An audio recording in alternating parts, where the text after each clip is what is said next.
Kota Makassar dulunya disebut Ujung Pandang dari tahun 1971 hingga 1999. Sedikit meluruskan, kata Makassar sebenarnya merujuk ke satu suku yang ada di Sulawesi Selatan. Kebanyakan dari masyarakat Sulawesi Selatan lebih senang menyebut kota ini dengan Ujung Pandang ketimbang kota Makassar. Sejak abad ke-16, Makassar menjadi pusat perdagangan dominan di Indonesia Timur, sekaligus menjadi salah satu kota terbesar.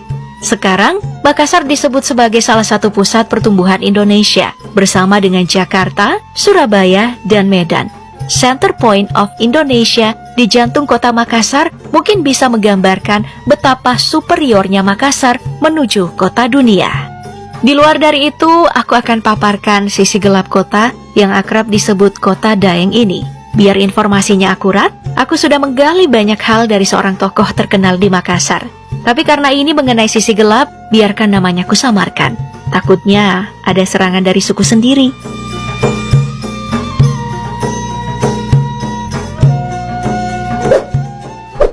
Yang ia bahas pertama adalah betapa carut-marutnya tata kota Makassar dan tidak terencananya dengan baik kota ini. Ia juga bilang jangan termakan dengan slogan Makassar menuju kota dunia, karena itu hanya utopia yang diciptakan oleh pemangku jabatan di sana. Ia juga menyinggung masalah pemukiman kumuh adalah masalah yang kompleks di Makassar.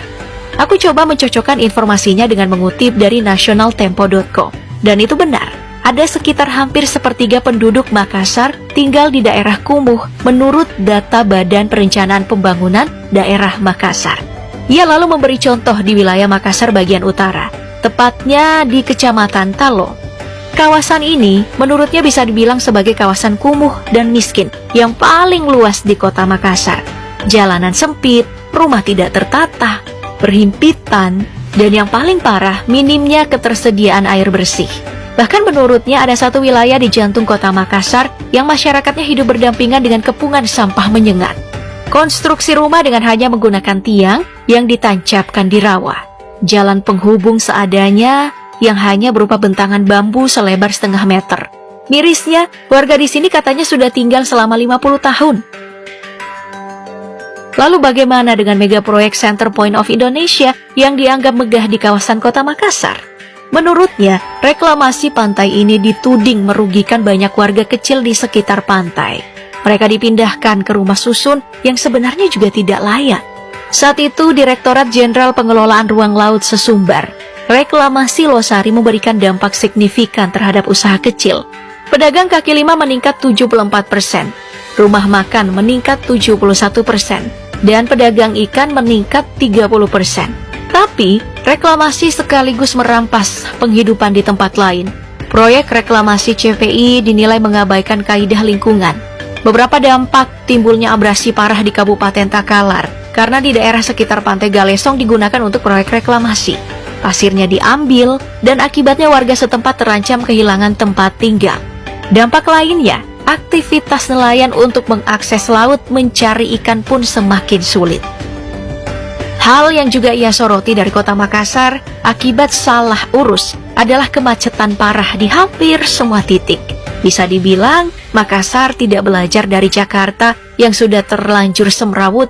Selain volume kendaraan, sikap pengendara di sini juga menyumbang kemacetan. Ia bahkan menilai pengendara Makassar salah satu yang paling tidak ramah di Indonesia. Sejauh banyak kota yang ada ia sudah datangi, berhenti seenaknya, menyalip seenaknya, dan tidak sabaran. Katanya ada dorongan pemerintah untuk beralih ke transportasi massal, tapi itu pun tidak terkonsep dengan baik. Belum lagi soal banjir. Yang lucu, wali kota Makassar enggan menyebutnya sebagai banjir, tapi hanya genangan. Iya, genangan setinggi pinggang orang dewasa. Ini mungkin jawaban yang bingung ya dari kota yang salah urus. Masalah utama kota ini adalah buruknya drainase, rusaknya muara sungai, penumpukan sampah di saluran pembuangan air juga memperburuk situasi. Imbasnya, Makassar cepat atau lambat akan menjadi kota yang diprediksi tenggelam mengikuti Jakarta. Ada tempat yang bagi orang Jakarta akan sangat familiar dengan satu jalan di Makassar. Jalan ini dikenal dengan nama Jalan Nusantara.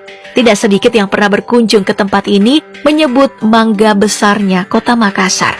Dulu ada istilah Pak Kepala Talang atau pelaut tenggelam, istilah untuk pria penipu, tapi mengaku sebagai pelaut populer dari tempat ini. Di sini berderet klub-klub malam hingga penginapan. Katanya jangan menyebut tempat ini sebagai lokalisasi. Yang ada katanya legalisasi tempat hiburan malam. Tapi di telinga sepertinya sama saja ya. Saat pagi tempatnya biasa. Kebanyakan dipadati oleh aktivitas pelabuhan Soekarno-Hatta yang ada di depannya. Selepas petang sampai dini hari, kamu akan melihat sisi lain kehidupan yang ada di sekitar Jalan Nusantara. Saat awal pertama ditutupnya lokasi prostitusi doli di kota Surabaya, para pria hidung belang ramai-ramai pelesiran ke jalan ini. Sejak lama, wacana mengubah lokasi prostitusi ini menjadi lokasi kuliner tak kunjung terrealisasi.